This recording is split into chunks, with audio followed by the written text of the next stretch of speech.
প্রথমে কবিতা উৎসব এডি ক্রিয়েশনের সকল দর্শক বন্ধুদের শুভেচ্ছা, প্রীতি, নমস্কার ও সালাম জানিয়ে আরম্ভ করছি আজকের ধারাবাহিক সম্পাদকের সিন্ধুক খুলে। আমি সম্প্রতি হাইলাকান্দির ঐতিহ্যশালী লিটল ম্যাগাজিন সাহিত্য পত্রিকা উন্মোচনী অনুষ্ঠানে গিয়েছিলাম। সেই উন্মোচনী অনুষ্ঠানের কবিতা রেকর্ডবন্দি করেছি, তাদের বক্তব্য রেকর্ডবন্দি করেছি, তাই দর্শকের কাছে তুলে ধরছি। অনুষ্ঠান শুরু হয়েছিল আমার বক্তব্য এবং কবিতা পাঠের মাধ্যমে। আমি রবীন্দ্রনাথের বিখ্যাত সেই পঙ্ক্তিদ্বয় আমি পাঠ করে কথা আরম্ভ করেছিলাম। সেই কবিতাটি ছিল, বহুদিন ধরে বহু ক্রুশ দূরে, বহু ব্যয় করি বহু দেশ ঘুরে, দেখিতে গিয়েছি পর্বতমালা, দেখিতে গিয়েছ সিন্ধু, দেখা হয় নাই চক্ষু মেলিয়া, একটি ধানের শীষের উপর একটি শিশুর বিন্দু। এই কবিতাটি রবীন্দ্রনাথ সত্যজিৎ রায়কে লিখে দিয়েছিলেন। সত্যজিৎ রায় তার বাবার সঙ্গে রবীন্দ্রনাথের কাছে গিয়েছিলেন। অর্থাৎ রবীন্দ্রনাথ বলেছিলেন, অনেক প্রতিভা, অনেক স্মরণীয় উজ্জ্বল প্রতিভা আমাদের কাছেই থাকে, আমরা লক্ষ্য করি না,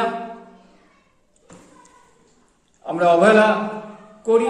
সেই অবহেলা না করার জন্য তিনি এই উক্তি উচ্চারণ করেছিলেন। এবং এরপরে আমি আমার কবিতা পড়েছিলাম। বন্ধুদের মাঝে অনুরোধ করেছিল আমার বহু পুরনো কবিতা, প্রায় 20 বছর আগে লেখা কবিতাটি আবৃত্তি করার জন্য ভারতবর্ষ কবিতাটি আমি পড়ে নিচ্ছি স্মৃতি থেকে। কবিতাটির শিরোনাম ভারতবর্ষ।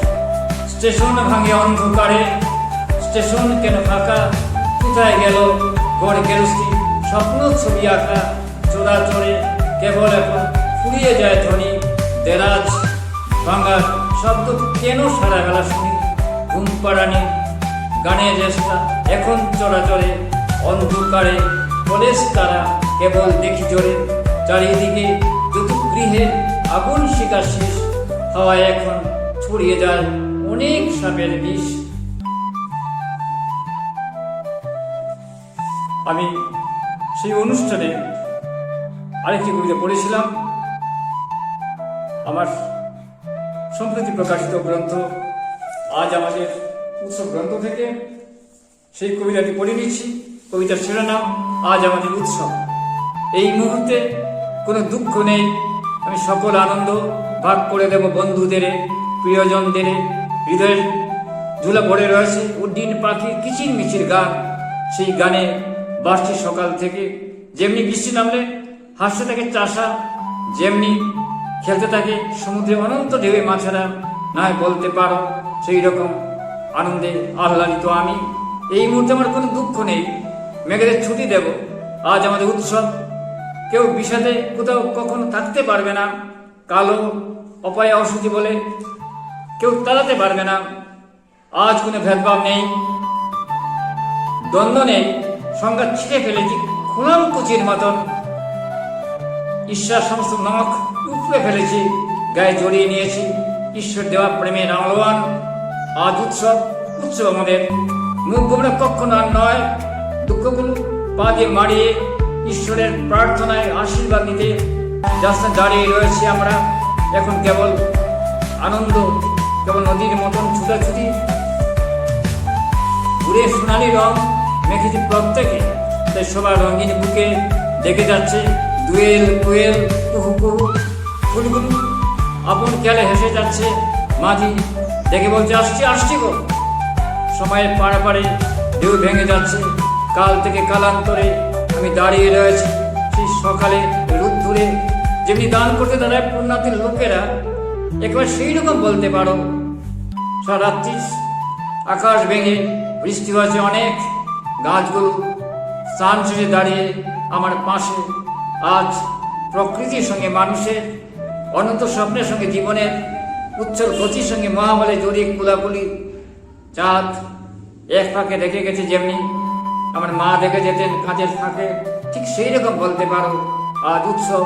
উৎসব আমাদের কারো দুঃখ থাকতে পারে না, সবাইকে আহ্লাদে আনন্দ ভাগ করে দেবো এক্ষুনি আমরা। আজ উৎসব, আজ উৎসব, তাই সোনার উদ্দুর মেঘে দাঁড়িয়ে রয়েছে।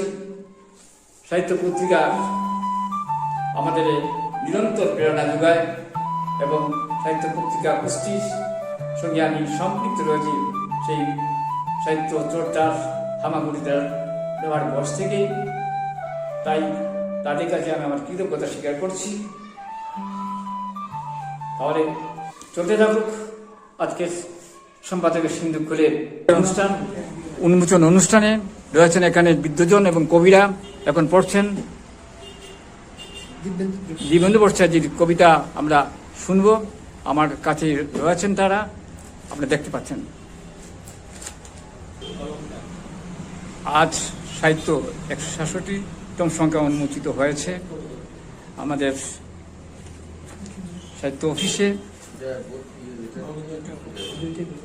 কবিতা পড়তে যাচ্ছেন কবি দিব্যেন্দু ভট্টাচার্য, সম্পাদক শিখা ভট্টাচার্য রয়েছেন।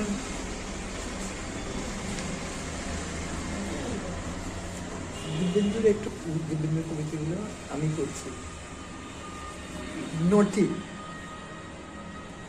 চৈতন্য শিবিরে দেখা হতে হতে ঘুমিয়ে পড়েছি।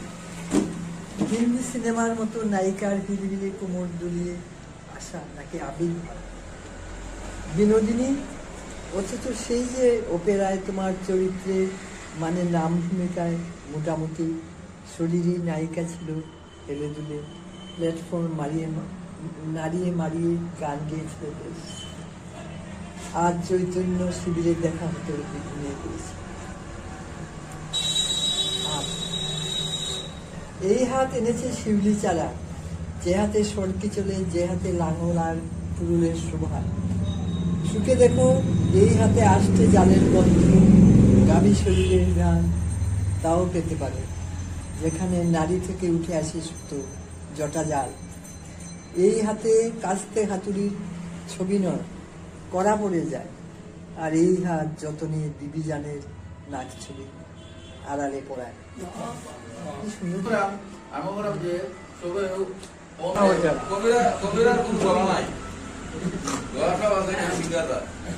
হচ্ছে পাহাড়টা। পাহাড়টা শহর থেকে অনতি দূরে। মাঝে মধ্যে আমি পাহাড়টার কাছে যাই। পাহাড়টা আমাকে তার সব দুঃখের কথা বলে কিছু লোক তার দুঃখে রাস্তা বলে। কিছুদিন গেলে সে দেখতে পায় লোকেরা রাস্তার পাশে থাকা সমস্ত গাছপালা কেটে মেশিন লাগিয়ে মাটি কাটে, সেখানে নাকি ধরনীয় কোনো প্রতিষ্ঠান। সে তার গাছপালা পশু পাখির দৃশ্যভঙ্গের কথা ভাবে। সে বলে এসব না থাকলে মানুষের ভবিষ্যৎ নেই। ও আমাকে বলে আমি যেন মানুষটাকে পাহাড়টা কাটতে বাধা দিই। আমি বলি ঠিকই করেছে, মানুষ যদি নিজের ভবিষ্যৎকে সংকটাপন্ন করে তুলে তবে তার দায় তাকে নিতে হবে। কয়েক মাস অতিক্রান্ত হওয়ার পর যখন আমি পাহাড়টার কাছে যাই বন্ধুদের আশায়, গিয়ে দেখি পাহাড়টা নেই। সেখানে খা করছে শুধু শুকনো মাটি। মালিক নদী থেকে পানি তুলছ বলে কিছু বলছি না তোমার, কারণ এতে নদীর নাব্যতা বাড়তে পারে এবং নদী হতে পারে পশ্চিম। তবে পাহাড়ে গাছপালা কেটে কেটে মাটি ঘুরে যদি পানি তুলতে থাকে তাহলে পাহাড় হবে ধ্বংস।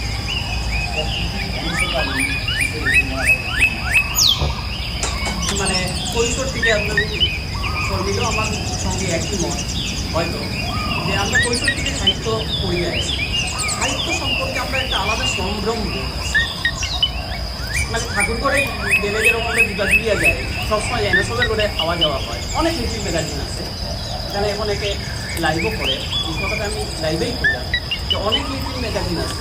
কিন্তু সাহিত্য একটা সম্ভ্রমের যেখানেও পড়া যায়, কিন্তু কাছাকাছি যাইতে গেলে মনে হয় একটা দেয়াল নিজের মনেই তৈরি হয়। আমি কোনো যোগ্য নাই। আজকে যে এত বছর পরে যে আমার স্বপ্নের একটা সাহিত্য পত্রিকা আছে, আজকে এখানে ইয়া শিক্ষার্থীতার সঙ্গে বা বা স্যার থাকতেও আমি একবার আইসলাম। এই যে আইয়া বইয়া আছে উন্মোচনের দিন আমি উপস্থিত এবং সাহিত্যতে আমার লেখা প্রকাশ পায়, অন্য অনেক প্রিন্টিং ম্যাগাজিনে প্রকাশ পায়, কিন্তু যে উচ্ছ্বাসটা লেখা প্রকাশ পেলে সব পত্রিকায় একটা উচ্ছ্বাস, কিন্তু সাহিত্যে প্রকাশ পাওয়া এটা যেন অন্যরকম একটা ভাবনা। যে শব্দটা আমি অনুভব করলাম এই বাক্যে প্রকাশ, এটা আমার অন্যরকম একটা ফিলিংস। তো আজকে যদি আমি অনেকেই আরেকদিন কতদিন নিয়ে গেছি আপনার কথাই বললেন, বললাম এখানে আইয়া বাক্যটা রয়ে রয়েছে, মানে অনেক কিছু কোয়া, অনেক অনুভব আর একটা সম্মান বোধ। তখন মনে হয় আমি কিতা বলি, আমি কি আর কিতা কোয়া যায়। তো আজকেও ভাবছিলাম কবিতাটাই পড়ি, কইতাম না কেননা অনেক কথা বিয়ের ওই করিয়া সেই কথাগুলা ওই আমরা ওয়াটার পিউরিফাই করি, করিয়ে তো কথা পিউরিফাইয়ের জায়গা, এদিকে আমি শুদ্ধ বাংলায় না সেটাই বললাম। হয়তো আরো কিছু পাওয়া যায় তো, কিন্তু ওই কথাটা হয়তো ভাষা নাই, যেদিন হইব সেদিন আমি লিখি।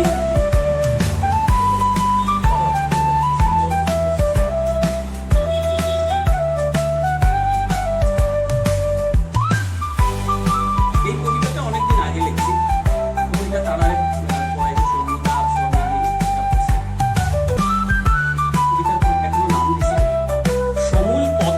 শব্দ ভাসে ইথারের স্রোতে, ভাবিনি এমন আর্তধ্বনি কান পেতে শুনতে হবে কোনদিন। কল্পনায়ও আসেনি কখনো সুস্থ বিবেকগুলি এভাবে ধ্বস্ত হতে পারে হিংস্র সাপদের নীল উল্লাসে। হঠাৎ এমন আদিম আনন্দের খোঁজে বিপথে ছোটাবে তার দেশ ও রিরংসার রথ। মানুষ হয়ে মানুষের পাশে দাঁড়ানোর কেউ নেই আর। সরীসৃপ সময়ের কাছে জিজ্ঞাসা এটুকুই শুধু, বুঝে গেছি সততার সংজ্ঞা মাঝে মাঝে পাল্টেও যেতে পারে। অবিমিশ্র সুন্দর বলে হয়তো কিছু হয় না কখনো, তবু ভালো থেকো সমূহ সময়, ভালো থেকো আকস্মিক ঝড়, ভালো থেকো আকাঙ্ক্ষার কোষে গড়া যত স্নিগ্ধ পরিসর, আর ভাঙাচোরা হৃদয়ের জাতিস্মর ক্ষত। ঘর 8টি পুতুল সঙ্গে নিয়ে তীর্থে যাব, অপেক্ষাধিক তুচ্ছ কথায় আড়ি দেব তীর্থে যাব। বর্ষি দিয়ে ম্যাপ আঁকছ, আঁকা রেখে আকাশ দেখো, অনামিকায় প্রবাল করে তীর্থে যাব হাতে ধরো। দাবার নেশা ছেড়ে এসো, 4 কাপড়ের পাশা নিয়ে, মাঝের ছোট্ট ব্যাগে তোমার ভাঙা চুড়ির টুকরো রাখো। তীর্থে যাব, চুড়ি রাখো, চুড়ি রাখো, তীর্থে চলো। আনাগোনা অনেক হবে, অনেক নাভি কুড়িয়ে পাবো, তীর্থে চলো অনেক নাভি। হাতের মুঠোয় বুকের পাঁজর, তীর্থে চলো দাঁড় টানে, দু চোখ ভরা রাত দিও না, তীর্থে চলো নৌকা।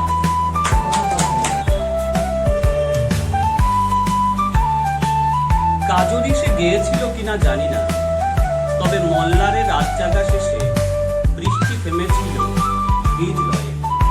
তখনও জাগেনি দিন, জাগেনি আকাশ, পাখিরা তার সাথে শুধু পথ হেঁটেছিল অকারণে।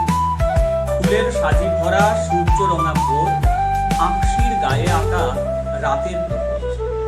ঘুমট মেঘের শরীরে মন খারাপের ছায়া যখন আলতো হাতে ছুঁয়েছিল, সেই অবসরে গুনগুন স্বরে তার কণ্ঠ ভেসে ওঠে।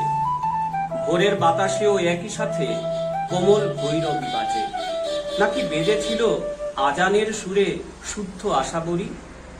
তবে সে কাজরি নয়, ধ্রুপদী রাগও নয়, কোন এক আদিবাসী ভিড় বা সুরে গান ধরেছিল।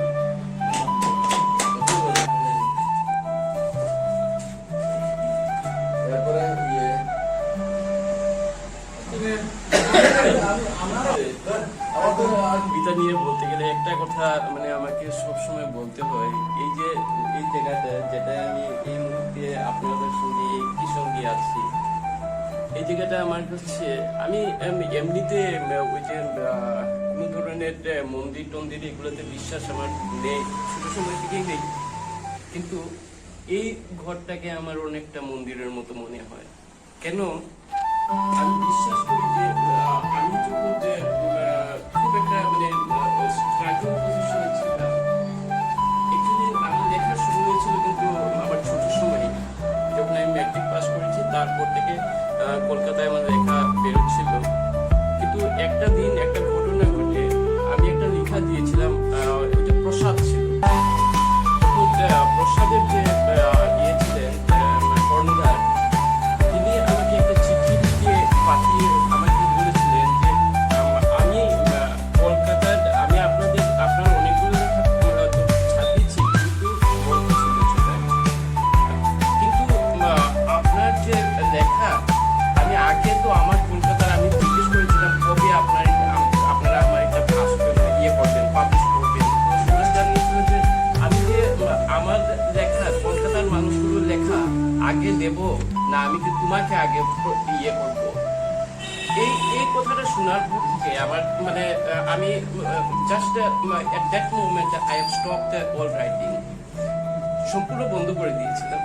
তারপর বহুদিন পর, প্রায় 15-20 বছর পর, একদিন ওইখানে বই মেলা চলছিল, তো আমি একটা কবিতা ওইখানে পড়েছিলাম, এবং কিভাবে জানি না স্যার ছিলেন তখন বসা, আমাদের সাহিত্যের একটা ছোট্ট ইয়ে ছিল, ওই জায়গা থেকে বসে স্যার কিভাবে শুনেছিলেন কবিতাটা। তারপর নিয়ে আমাকে ডেকেছিলেন তার সঙ্গে দেখা করবার জন্য, এবং সেই পন্থার মধ্যে আমার এই স্যারও আমাকে অনেক সাহায্য করেছিলেন, নিয়ে এসেছিলেন আমাকে মেলা থেকে ধরে। তারপর থেকে আমি কবিতা লিখতে শুরু করি, এবং আজকে যেটুকু আমি লিখি অ্যাকচুয়ালি সেই বাদ দেওয়া জায়গা থেকে শুরু করে আমার লেখার শুরু। আর আমি একটা জিনিস মনে মনে সবসময় বিশ্বাস করি যে কবিতা এমন একটা জিনিস যে সময়কে বিচ্ছিন্ন না হয়ে লেখাকে ইন্সপায়ার করা দরকার বলে মনে করি আমি। এই যে 1970 থেকে আরম্ভ করে রুশ বিপ্লব থেকে শুরু করলে তার পরবর্তী সময়ে লেনিনের সময় আমরা দেখেছি গুচ্ছ গুচ্ছ কবিরা, যারা মানে তাদের যে স্ট্রাগল, সেই স্ট্রাগল পিরিয়ডকে যখন আমরা দেখি বা যখন আমরা অ্যানালাইসিস করি, সেটা মায়াবতী হতে পারে, সেটা আকমাউল্লাহ হতে পারে, তাদের যে জীবন কি অপর্যাপ্তভাবে মানে তাদের উপর সরকারি টর্চার নেমে এসছে। এবং আমরা দেখি এই কিছুদিন আগেও আমাদের বিবিএ লেখা যে ভদ্রলোকের নামটা আমি ভুলে গেলাম, যাকে গভর্নমেন্ট নিয়ে জেলে ভরে রেখেছিল কিছুদিনের জন্য, ওনার নামটা আমি ভুলে গেছি। এই কিছুদিন আগে বহুদিন ধরে ওনাকে জেলে আটকে রেখেছিল শুধুমাত্র প্রতিবাদ করার জন্য।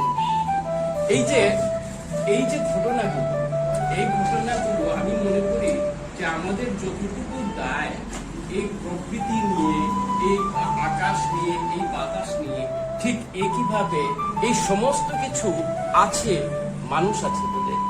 তাই আমাদের যে কবিতা, সে কবিতা সময়কে ডিঙানো প্রয়োজন, আবার একই সঙ্গে পৃথিবীর যত মানুষ আছে, যেখানেই সেই মানুষ মানে কষ্টের মধ্যে আছে, অথবা যেখানেই সেই মানুষ স্ট্রাগলের মধ্যে আছে, আমাদের কবিতা বা আমাদের লেখা সমস্ত কিছু যেন তাদের স্পর্শ করে যায়।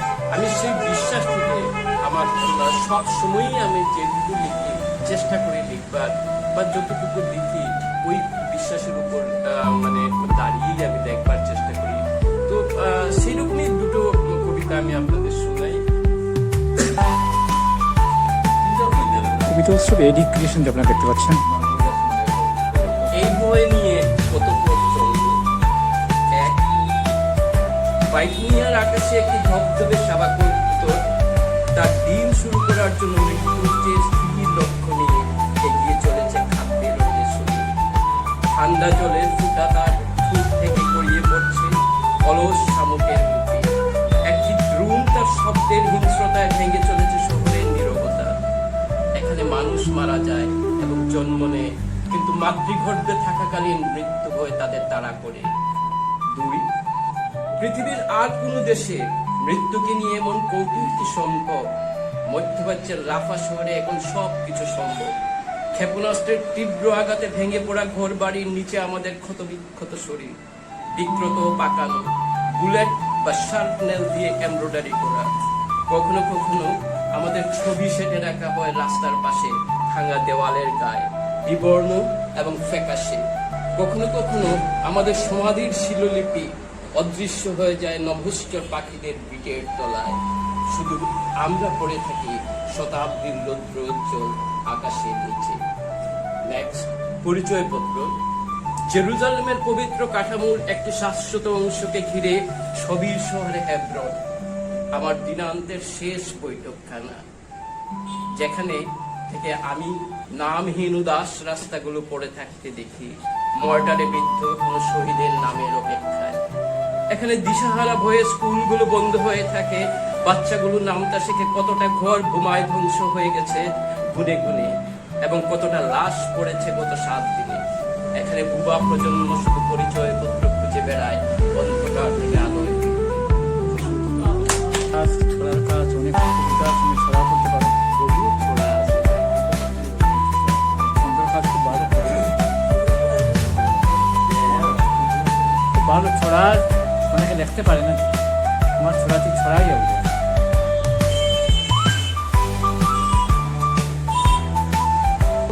সাহিত্যের যে আমিও এই সিলেটেই হই, সাহিত্য মানুষের যারা সাহিত্য ইয়ে হয় পড়ে বা ইয়ে করে দুইভাবে সাহিত্য করে, একটা হলো লেখিয়া আর একটা হলো পড়িয়া। আমি দ্বিতীয় শ্রেণী, কিন্তু আমার লেখা সেই হচ্ছে লেখা নাই।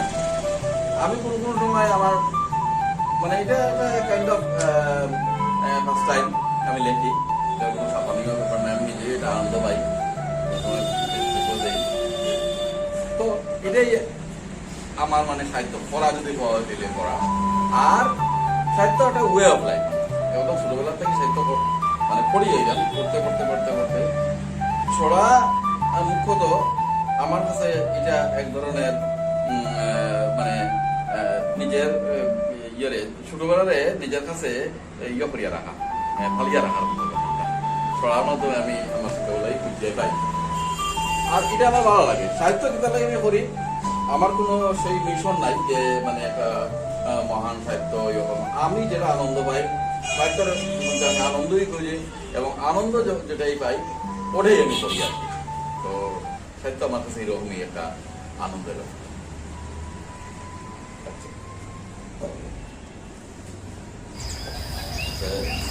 সবাই করি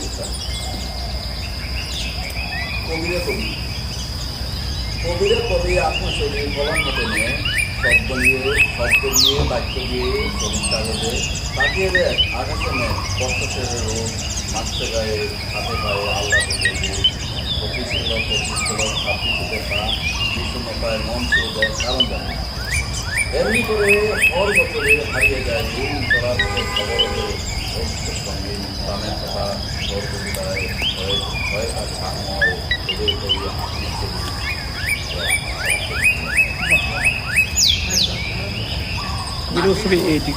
কবিতাও শুধু এডুকেশন দেখতে পাচ্ছি। ফুটফুটে অন্ধকারে পথ চেনা দায়, শ্মশানটা বাইরেকে সামনে গায়ে চলেছি কথায় যেন খাপ জানায়, এইসব কথা বিস্মৃত পায়। গল্পটা বলি শোনো কান খাড়া করে, ভয়ে পেলে যখন হরে কৃষ্ণ হরে, নিম গাছের নিচে যেতে কে নাম ধরে আমাকে দেখে শুনি স্পষ্ট নাচ দেখে কয় প্যারারাম আয় এইদিকে, তোর কি ক্লিয়ার করে মোবাইল দিকে। যাই হোক আয় বাবা আছি না কে, কিনেটা জায়গা দিতে তোকে পেয়ে। তারপর ভোদ আর মনে নেই, বাড়ি যুদ্ধ জেগে উঠে দপ শব্দেই মশারি শুদ্ধ আমি মেজে গোড়া করি, মুখে শুধু রাম নাম।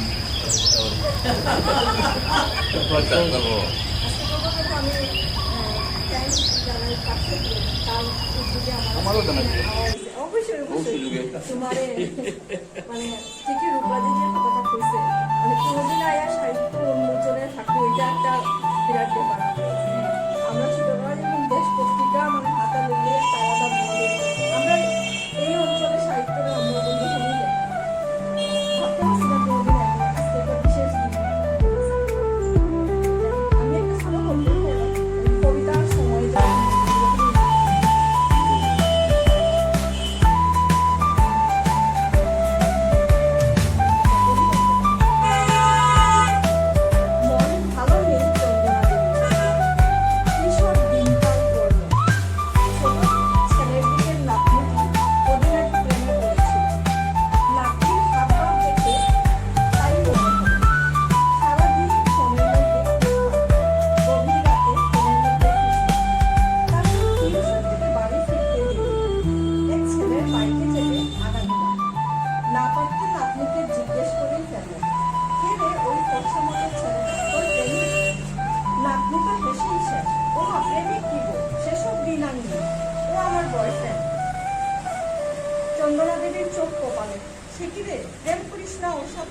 তবে যে সারাদিন গল্প করিস সেসব ঠিক থামবি।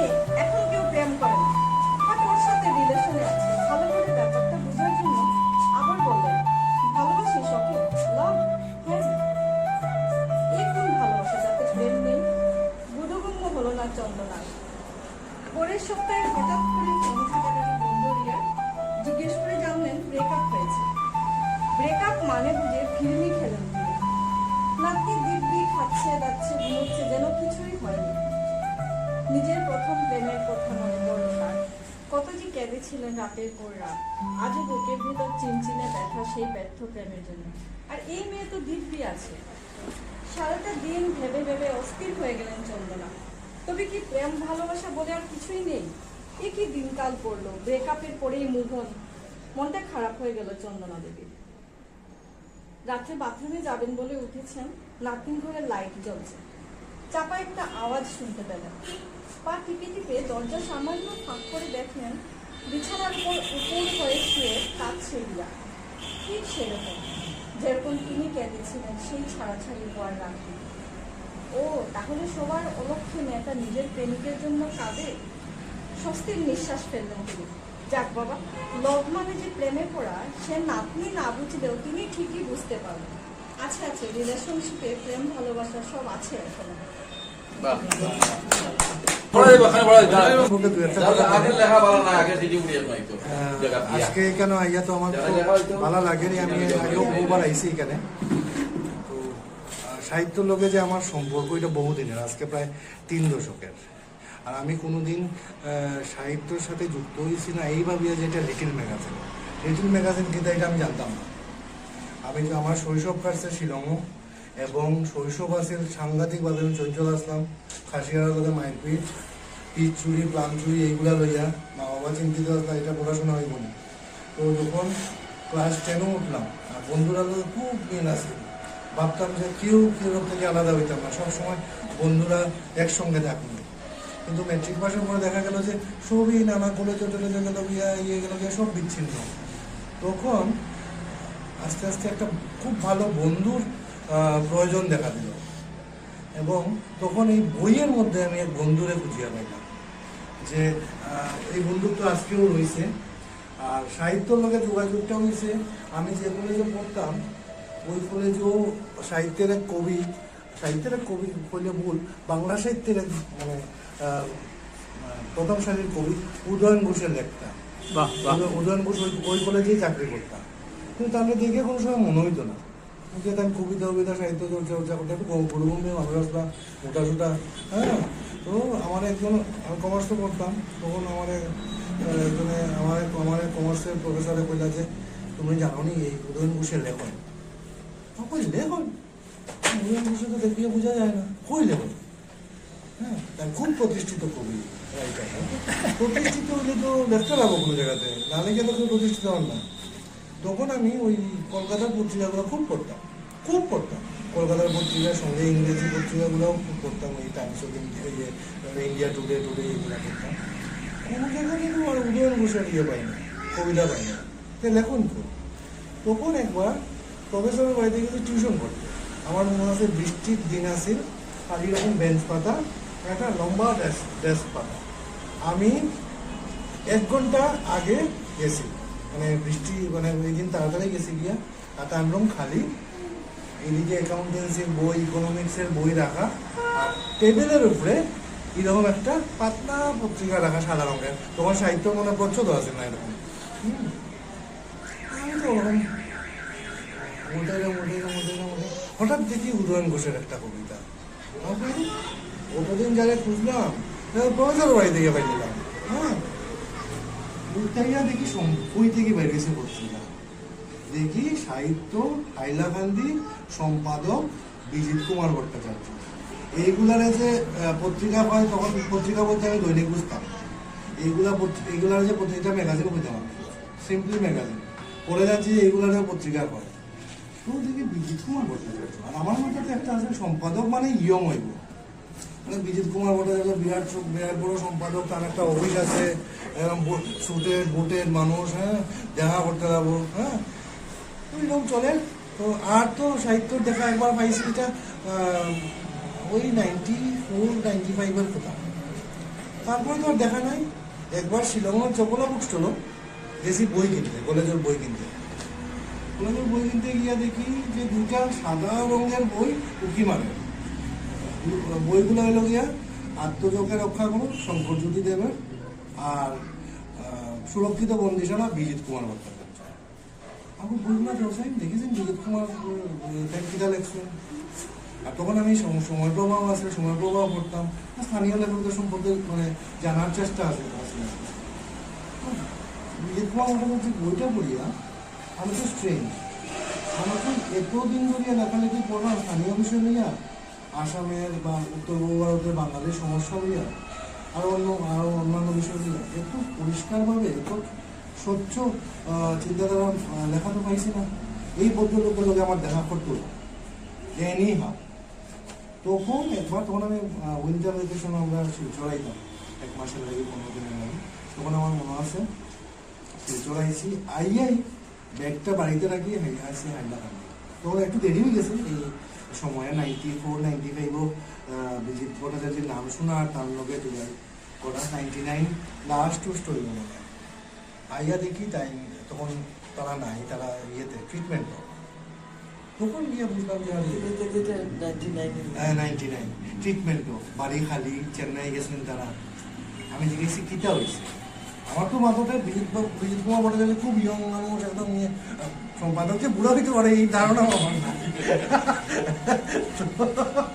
তারপরে যখন না তার তো কিডনিতে একটু সমস্যা দেখা দিয়েছে, তখন আমি বললাম না ইজ কোয়াইট ইয়ং। তারপরে তাই কিতা করুন এটা জানতাম না, জিজ্ঞেসা জানলাম।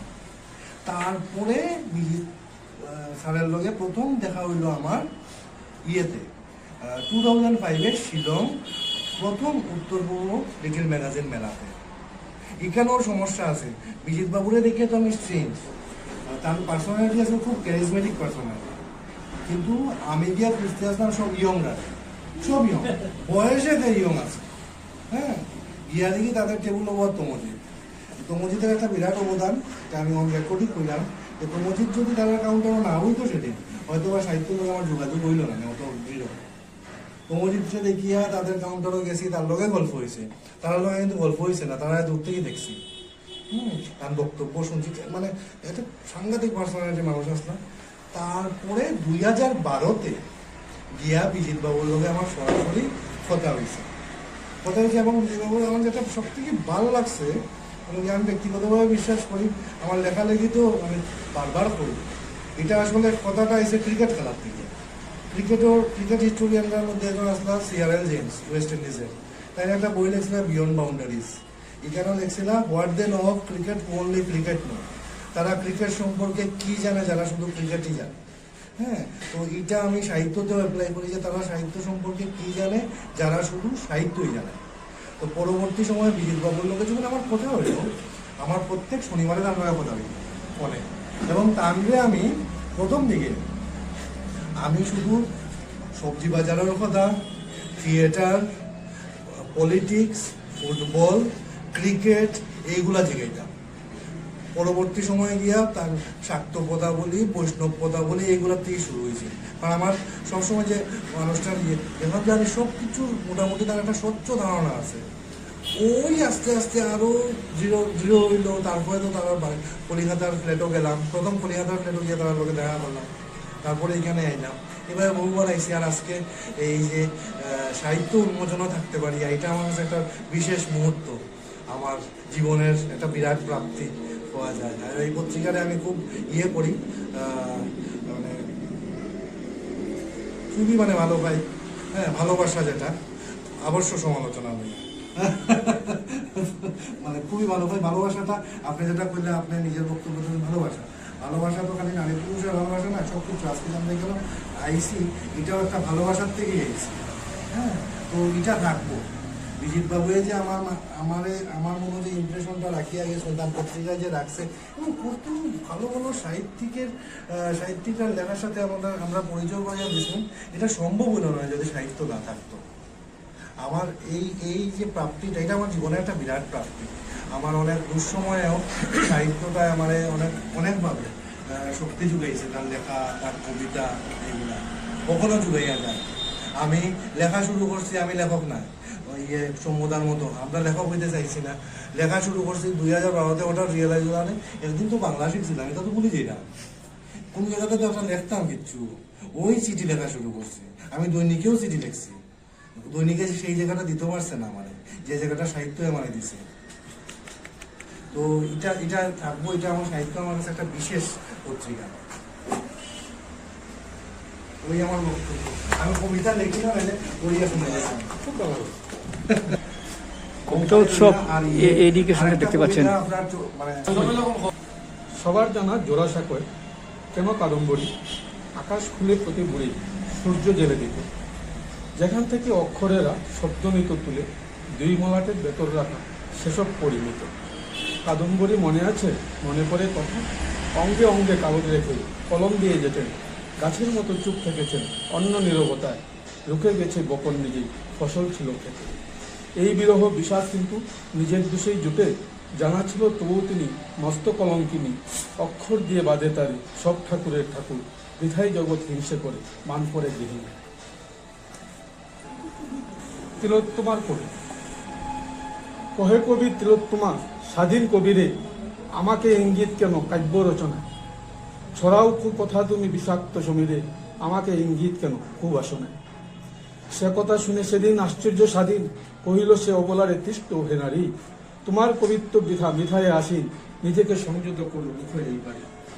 যাহারে দূষিত তুমি বিনা অপরাধে, সেই তো তোমারে পুজে কবিতার দুধে, তুমি কেন বুঝো বল বিপরীত ছাদে, শকুনি দিয়েছে মন্ত্র এই অবরোধে। কিছুটা বুঝিলা তিনি কিছু চমকিলা, কিছুটা বুঝিলা তিনি কিছু থমকিলা, কিন্তু বামা বুদ্ধি হেতু রাতেই চমকিলা, ফেসবুকে দিয়া পোস্ট গালিলা অন্তরে, কেবা তারে বুদ্ধি দিল সে নই সন্তরে। সেসব দেখিয়া স্বাধীন দুঃখে একা একা, করিলা প্রতিজ্ঞা তিনি কেনে সীমা রেখা, বিচার রাখিলা ববে কবিতার ঘরে, একদিন হইবে দেখা সম্মুখ সময়। আজকে কিরকম লাগলো? আজকে অনুষ্ঠানটা যে আমরা করি তো, হ্যাঁ, কিন্তু আজকেরটা একটু বিশেষ আর কি। হ্যাঁ, সবার উপস্থিতিতে কোন সময় মুখে মারি দেয় তো, মানে ঠিক আছে, কবিতা উৎসব এদিকে আপনারা দেখতে পাচ্ছেন। সাহিত্যের সেই নক্ষত্রমণ্ডলের কবিদের এবং সাংবাদিকও কিছুক্ষণ এক কথা বললেন। হঠাৎ মুখে মারি দেয়।